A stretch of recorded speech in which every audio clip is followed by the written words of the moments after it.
Saudara-saudara kaum muslimin rahimakumullah. Jadi akibat dari pergaulan bebas, free sex ini, bahaya yang pertama tadi itu, hilangnya ketentraman dalam hidup. Mungkin orang lain tidak tahu, hansip nggak lihat, orang tua bisa kita bohongin, tapi ketentraman, was-was, apalagi kalau kita merasa bahwa ini akan menimbulkan satu akibat, entah dalam bentuk nantinya terjadi kehamilan. Si laki-laki juga tidak tenang, khawatir kalau nanti dituntut. Si perempuan juga setelah melakukan pergaulan bebas itu hilang ketentraman hidupnya. Apalagi kalau dia harus kehilangan sesuatu yang sangat berharga dalam kehidupannya, kegadisan katakanlah, keperawanan katakanlah begitu, sesuatu yang semestinya dijaga dan dijunjung tinggi. Tapi kadang-kadang memang cinta, inilah yang namanya cinta, sehingga cinta itu katanya buta. Kalau sudah buta, apa saja terasa jadi indah, apa saja diserahkan. Akibatnya mahkota yang paling berharga sering hancur berantakan sebelum pada waktunya. Akhirnya ketentramannya hilang, hidupnya gundah, gelisah. Pada mulanya memang dia tidak merasa cerah, segalanya menjanjikan dan menyanyikan keindahan. Tapi setelah proses pergaulan itu terjadi, dia kehilangan kegadisannya. Si pemuda resah, si gadis pun gelisah. Apa yang dia tunggu? Jangan-jangan, nah, jangan-jangan.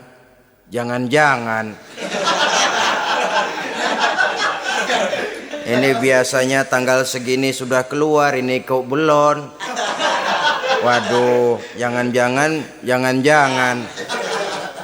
Makin merana lah dia. Tidak ada lagi ketentraman dalam hidupnya. Akibatnya kegelisahan itu lalu tumbuh dalam hidupnya. Kerjanya tiap hari hanya termanggu-manggu, menunggu dan menunggu dari waktu ke waktu. Tapi yang ditunggu tak mau tahu. Akan bicara lidahnya terasa keluh, sedang waktu terus berlalu. Hatinya terasa pilu, bagai diiris dengan sembilu. Mau keluar rasanya malu. Salah elu.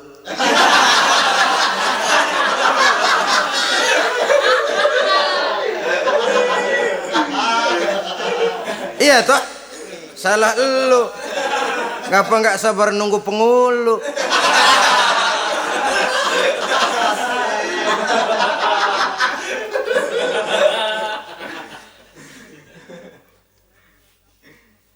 Bacalah surat-surat kabar, berapa banyak sudah gadis-gadis bergelimpangan jadi korban. Berapa banyak sudah bayi-bayi yang lahir ke dunia ini tanpa tahu kemana dia harus memanggil bapak. Apakah deretan jumlah korban ini masih harus terus bertambah dan bertambah? Dengan dalih modernisasi, dengan dalih kemajuan zaman, dengan dalih kebebasan pergaulan, dengan dalih emansipasi, lalu menginjak moral yang seharusnya kita junjung tinggi-tinggi, sampai kemudian merendahkan harga diri kita sebagai manusia. Hilangnya ketentraman dalam hidup. Bahaya yang kedua dari pergaulan bebas ini, berjangkitnya penyakit kelamin. Penyakit yang saudara-saudara tentu tahu, tidak tanggung-tanggung, raja namanya. Raja singa. Barangkali sekarang sudah ada suntikan penisilin, boleh jadi. Barangkali sudah ada pil KB yang bisa mengatur saat-saat orang melakukan, saat orang bisa menstruasi, boleh jadi. Tapi alat-alat itu memang kalau disalahgunakan bisa merangsang terjadinya pergaulan bebas. Terjadinya penyakit kelamin.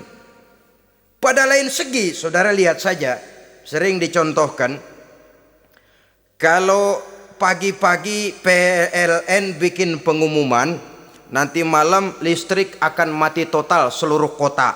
Wah, tahu kita, ini nanti malam listrik bakalan mati. Pagi-pagi sudah beli baterai kita, masukin batu baterai ke dalam baterai. Dari pagi sampai sore itu baterai kita sorotin terus, padahal masih siang. Apa yang terjadi? Nanti maghrib datang, malam tiba, nyorot lagi, udah soak batunya. Kenapa? Lantaran dari pagi sepanjang siang disorotin terus, belum waktunya baterai nyempret terus. Begitu malam udah soak, nggak terang lagi. Sama saja kita juga begitu.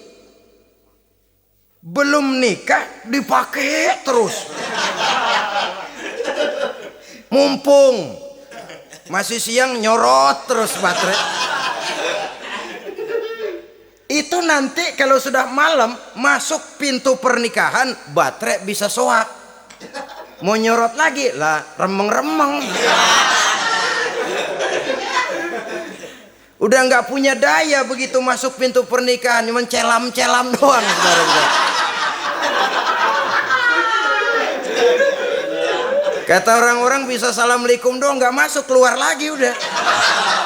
Permisi doang.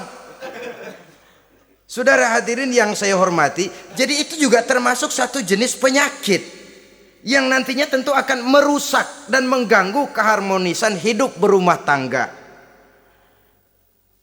Apalagi kalau sampai di tempat-tempat yang merupakan prostitusi umum, yang segala macam jenis bisa tumplek-blek di situ. Kita bisa bayangkan jenis penyakit-penyakit yang tumbuh di sana. Jadi dengan demikian saudara-saudara, yang kedua bahaya dari free sex ini bisa menimbulkan penyakit kelamin. Yang ketiga, mengganggu kelangsungan keturunan. Apalah dosanya anak-anak kita kalau mereka harus terlahir dengan membawa penyakit yang diwariskan oleh orang tuanya? Sudah kita ini bersalah, kesalahan itu terus diteruskan oleh anak kita juga. Alangkah kejamnya kelangsungan daripada keturunan. Sehingga dengan demikian saudara-saudara, kalau Islam memberikan pintu legitimasi lewat aturan yang disebut pernikahan atau perkawinan, maka itu memang untuk kepentingan dari kemanfaatan manusia itu sendiri. Penyakit yang keempat dari bahaya free sex ini, kita tahu bahwa seks memperturutkan nafsu seks itu sama dengan bayi. Bayi kalau nggak disapi, saudara-saudara, disapih ya, diberhentiin nyusu, itu sampai SMP SMA juga ngempeng terus dia. Kadang-kadang seorang ibu kan berat, aduh anak saya mau disapih, kasihan. Terus jangan disapi, sampai SMA masih ngempeng dia. Nafsu begitu, kalau diperturutkan, tidak diblokir, ya terus dan terus. Umumnya nggak ada orang yang nggak ketagihan kalau sudah melakukan hubungan seksual. Sehingga ada orang terlambat nikah, ketika ditanya bagaimana kamu nikah, nyesel kenapa? Kalau tahu enak dari dulu aja.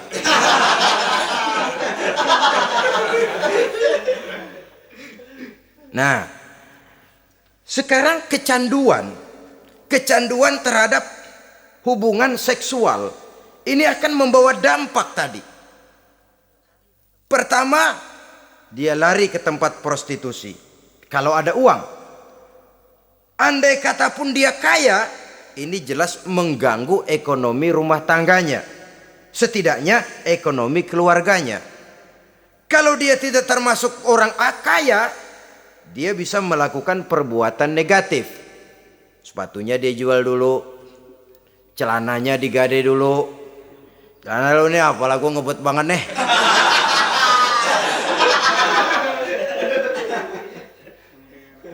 Itu sudah mengarah kepada ekonomi.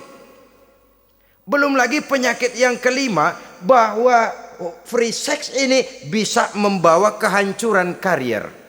Saudara lihat ya, walaupun tidak karena free sex sepenuhnya, tapi pengaruhnya.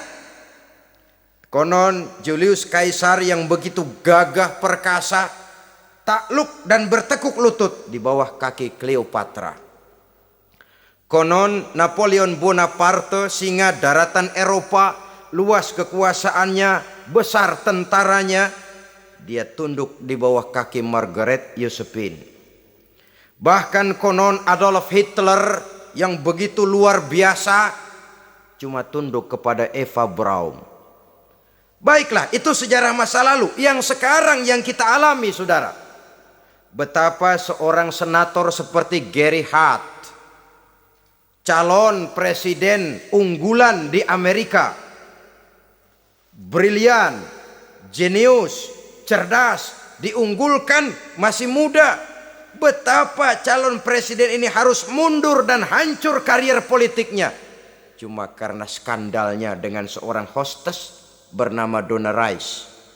Ini di Amerika loh, di satu negara yang konon katanya menganut liberalisme, tapi begitu tingginya dijunjung nilai-nilai moral. Kalau dia terlibat begitu, bagaimana kalau dia jadi presiden nanti? Bahkan paling belakang, saudara-saudara, John Tower yang oleh Presiden Bush dicalonkan menjadi Menteri Pertahanan terpaksa ditolak oleh Senat oleh karena skandalnya, ya dengan minuman keras, ya dengan wanita.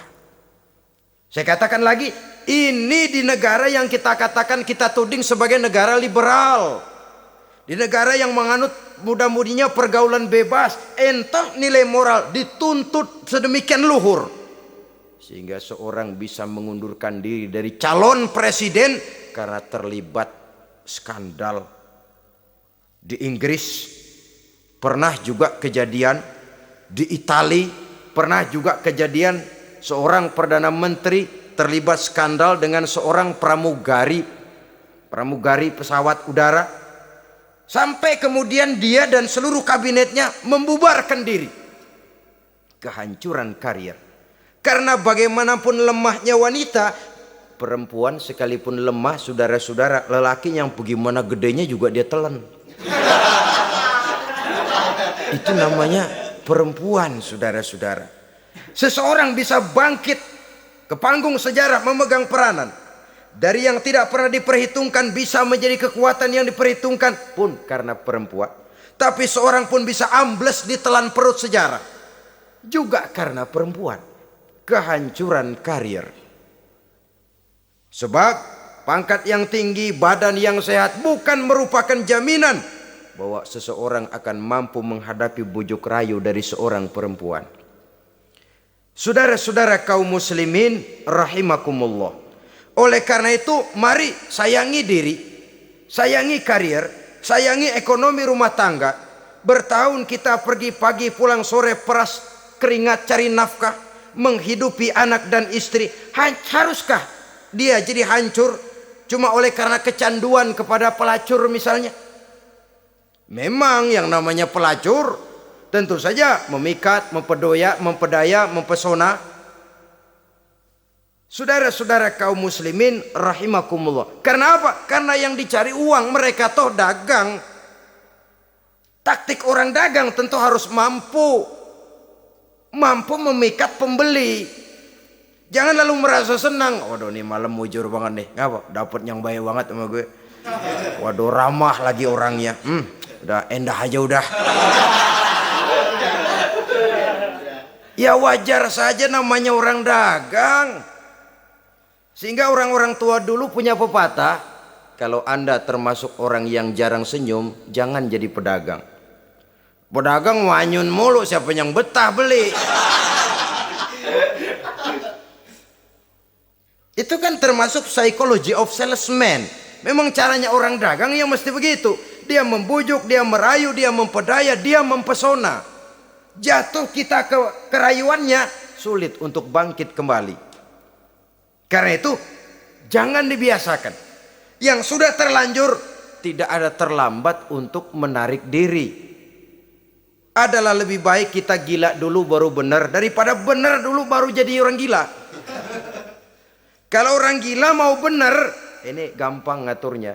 Tapi sudah benar lalu gila, ini repot saudara-saudara. Dibilangin apa-apa dia pernah jadi orang benar. Lebih baik kita memulai hidup ini dengan lembaran kelabu. Kalau pada akhirnya kita bisa mengganti dengan lembaran-lembaran putih, daripada kita mulai dengan lembaran putih kalau akhirnya jadi kelabu. Yang paling baik tentu putih sejak lembaran pertama sampai kepada lembaran terakhirnya. Saudara-saudara kaum muslimin rahimakumullah. Lalu selain zina, apa penyimpangan-penyimpangan seksual itu? Ya, penyimpangan yang umum yang tidak dilakukan oleh sepasang suami istri dinamakanlah dia dengan zina. Tapi kadang orang mencari jalan lain untuk menyalurkan insting seksualnya itu. Ada misalnya dia puasa emang kagak doyan, budak seharian kagak makan, capek. Olahraga ndak suka olahraga. Sementara tegangannya tegangan tinggi. Baca buku yang parno seneng. Kalau ngomong selalu yang nyerempet-nyerempet. Akibatnya apa? Dia puasa tidak, olahraga tidak, dia bisa jatuh kepada yang disebut onani atau masturbasi. Ada ulama mengharamkan ini, ada yang memakruhkan saja. Tapi bagaimanapun itu merupakan satu perbuatan dosa. Sungguh pun oleh ilmu kedokteran tidak dipandang sebagai sesuatu yang membahayakan barangkali. Tapi pada umumnya lalu lahir rasa minder, rasa rendah diri. Dan masturbasi atau onani itu termasuk zina tangan. Ya walaupun dosanya tidak sebesar zina biasa. Sebab jangan lupa mata bisa zina. Zina mata ia memandang sesuatu yang haram. Tangan bisa zina. Zina tangan termasuk onani. Hidung bisa zina. Zina hidung. Ya saudara lebih tahulah. Ini termasuk jenis penyimpangan. Atau kemudian ada lagi jenis lain. Seseorang yang menyalurkan insting seksualnya kepada makhluk sejenisnya. Laki-laki kepada laki-laki. Itu yang kita kenal dengan istilah homoseksual. Itu bukan barang baru itu. Di zaman Nabi Lut itu sudah terjadi dan mereka dikutuk oleh Allah Subhanahu wa taala. Homoseksual itu termasuk dosa besar. Sekarang ini orang malah menuntut dilindungi haknya. Sehingga kaum gay di Amerika itu pernah demonstrasi menuntut perlindungan hak. Bahkan mereka sudah tidak perlu sembunyi-sembunyi lagi, bahkan ada yang hidup berumah tangga. Ini ya terlepas dari penyakit kejiwaan yang memang harus disembuhkan dan perlu pengobatan khusus. Tapi homoseksual dilihat dari segi agama merupakan satu perbuatan yang berdosa dan dosanya besar. Atau perempuan dengan perempuan. Itu yang kita kenal dengan istilah lesbian. Kadang-kadang karena patah hati ngelihat laki bawaannya udah gedek aja udah. Tadinya kebangatan digombalin, kebangatan percaya penuh. Habis tuh rayuan 17 lapangan keluar semua. Akhirnya dia berhadapan dengan kenyataan yang membuat dia kecewa. Broken, benci kepada laki-laki. Ada yang bersimpati sesama jenisnya. Terjadilah pergaulan intim sesama perempuan. Itu yang kita kenal dengan istilah lesbian. Dan itu pun merupakan penyimpangan yang juga berdosa pelakunya. Dua, ada penyimpangan lain yang disebut eksibisionisme. Apa itu? Seseorang memperoleh kepuasan seksual apabila dia memamerkan, ngunjuk-ngunjukin. Ini termasuk penyakit kejiwaan, penyakit pameran. Memamerkan auratnya kepada orang lain. Di situ dia merasakan satu kepuasan. Jangankan memamerkan ya, dalam artian memperlihatkan. Melihat begitu saja sudah bukan perbuatan yang baik, apalagi sampai memamerkan. Kemudian juga termasuk penyimpangan ini apalagi? Apa yang dinamakan dengan masochisme. Apa dia? Seseorang yang baru mendapat kepuasan seksual melalui penderitaan, penyiksaan, atau dikenal juga dengan sadisme ini. Melakukan hubungan seksual melalui penyiksaan, penghinaan, penderitaan. Di sana dia merasakan ada kepuasan seksual. Ini merupakan penyimpangan yang berbahaya. Sudah hubungan seksualnya di luar pernikahan berbahaya dan berdosa besar, membuat orang lain menderita dan sakit, itu juga merupakan suatu perbuatan dosa. Kemudian yang kelima, apa yang disebut dengan pedofilia. Belakangan ini kita sering baca surat kabar atau majalah, ada orang tua berhubungan dengan anak kandungnya sendiri. Inna lillahi wa inna ilaihi raji'un. Ini udah bapak moyangnya dosa ini. Sudah zinanya dosa dilakukan kepada anak kandung sendiri. Bahkan pernah 2 orang anak kandungnya masih SMP digarap sekaligus oleh bapak kandungnya sendiri. La haula wala quwata illa billah. Sudah kayak apa hati orang tua? Anaknya sendiri, bapak moyangnya dosa. Penyimpangan seksual sampai hati seorang bapak bergaul dengan mempergauli. Bahkan kalau mempergauli barangkali mendingan memperkosa anaknya sendiri. Anak kandungnya yang dilahirkan oleh istrinya, itu yang digarapnya. Saudara-saudara kaum muslimin rahimakumullah. Begitulah memang makin maju zaman, makin canggih teknologi, makin canggih juga kriminalitas di dalam dunia ini. Namun seperti kita maklum, polisi punya satu teori. Kejahatan bisa terjadi karena 2 faktor yang dinamakan faktor N dan K. Niat dan kesempatan. Niat ada, kesempatan tidak ada, sulit untuk berbuat jahat. Kesempatan ada, niat tidak ada, tidak jadi orang berbuat jahat. Tapi di antara 2 faktor ini, yang paling utama sesungguhnya adalah faktor N, faktor niat. Kalau niat sudah kuat, kesempatan bisa diciptakan, waktu bisa ditunggu, momen bisa dinantikan. Tapi kalau niat yang tidak ada, bagaimanapun banyak kesempatan, kita tidak akan mungkin untuk bisa melakukan kejahatan karena faktor niat itu yang tidak ada. Oleh karena itu agama mengajarkan, ala inna fil jasadi mudghah, iza salahat salahal jasadu kulluh, wa iza fasadat fasadal jasadu kulluh, ala wahiyal qalbu. Ketahuilah bahwa dalam tubuh manusia ada segumpal daging. Jikalau daging itu baik, seluruh tubuh akan menjadi baik. Jikalau daging itu rusak, seluruh tubuh akan menjadi rusak. Ala wahiyal qalbu, ketahuilah bahwa daging itu tidak lain adalah hati. Jadi kalau tubuh manusia ibarat satu kerajaan besar, yang menjadi raja adalah hati. Seluruh anggota badan yang lain merupakan prajurit yang hanya tunduk kepada komando sang hati. Bila hati baik, seluruh anggota tubuh dan panca indera akan menjadi baik. Tapi bila hati rusak, maka seluruh anggota tubuh akan melakukan kerusakan.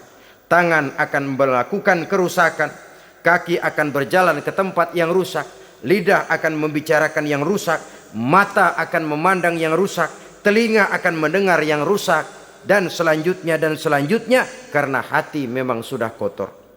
Maka bicara soal hati artinya bicara soal niat. Bicara soal niat kaitannya erat dengan faktor keimanan. Oleh karena itu, di tengah kemajuan zaman, kesempatan bisa diciptakan. Yang jadi kendali dan kendala utama daripada kita terjerumus melakukan kejahatan, tidak lain adalah faktor iman adanya. Di kota-kota besar sekarang ini, apa yang tidak tersedia? Sejak dari minuman keras sampai kepada perjudian, sampai kepada pelacuran, baik yang berterang-terangan maupun pelacuran-pelacuran yang terselubung dan terhormat. Sejak dari kelas koran sampai kelas hotel bintang 5, sejak dari kelas di pinggir lapangan sampai kelas di motel-motel mewah dan mahal, sejak dari kelas murahan sampai kelas super VIP dan lain sebagainya. Ini seluruhnya merupakan fasilitas kehidupan yang kita harus pandai memilah dan memilih dan punya filter dalam kehidupan. Allah Subhanahu wa taala memberikan pilihan. Alam naj'al lahu ainaini wa lisanan wa syafatain wa hadainahu najdain. Bukankah kami ciptakan bagi manusia itu dua mata, satu lidah, dua bibir. Wa hadainahu najdain, dan kami berikan mereka petunjuk dengan dua jalan. Manusia ini jalan kanan, ini jalan kiri. Jalan kanan kau tempuh akan sampai ke surga. Jalan kiri kau tempuh akan sampai ke neraka. Sementara jalan ke kanan memang menanjak, banyak onak dan duri. Sementara jalan ke kiri memang kelihatannya menurun, bertabur bunga di kanan kirinya, harum dan mewangi. Falak tahamal aqabah. Kenapa kamu tidak mau menempuh jalan yang menanjak? Ini kecenderungan manusia. Ngapain nanjak, capek. Ini aja yang turun nih nggak pakai bertenaga. Ngapain kawin, repot lah pakai nyari nafkah, pakai kerja, ntar punya anak ribet lah, sama juga. Mendingan ke sono aja, 2000 bersih udah.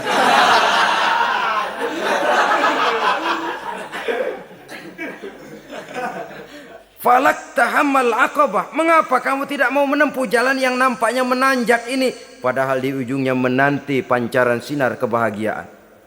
Kau turuni jalan yang kelihatannya menurun ini, padahal di bawahnya menunggu jurang kehancuran yang sangat teramat dalam. Saudara-saudara kaum muslimin rahimakumullah. Dengan demikian, apabila Islam melarang manusia dengan larangan yang keras, jangan terjebak dalam pergaulan bebas, jangan berendam di dalam free sex, sesungguhnya adalah untuk kepentingan daripada manusia itu sendiri. Untuk martabatnya sebagai makhluk yang mulia tetap terjaga, ketenangan dan ketentraman hidupnya tetap terpelihara, jauh dari segala macam penyakit kelamin yang bisa membahayakan dirinya dan keturunannya, membawa kemantapan dan kemapanan di dalam ekonomi, dan juga jenjang karier yang dititinya, jenjang karier yang ditempuhnya. Taruh kata tidak menanjak, tapi juga tidak menurun. Sekurangnya dia bisa mempertahankan apa yang sudah diperolehnya itu. Ad-dunya mata' wa khairu mata'iha al-mar'atus salihah. Dunia ini memang kesenangan, mata', perhiasan, dan perhiasan yang baik adalah perempuan yang soleh. Perempuan yang soleh yang tidak hanya memberikan kenikmatan jasmani, tapi juga memberikan ketentraman rohani, yang diikat dengan satu tali formal yang dinamakan dengan pernikahan atau perkawinan. Sah baik menurut agama juga menurut negara. Kita bisa menikmati kecenderungan insting seksual tadi dalam satu nada yang tenang, aman, tentram, memberikan kebahagiaan, kepuasan zahir dan batin. Tapi kalau jalan pintas yang kita tempuh, potong kompas yang kita pilih, kita lebih suka jajan, lebih suka ngeteng. Nikah kan berat, bayar mas kawin, bawa uang belanja segala macam. Iya, tapi sekaligus. Setelah itu saudara boleh pakai seumur hidup, asal masih ada napasnya masih bisa dipakai.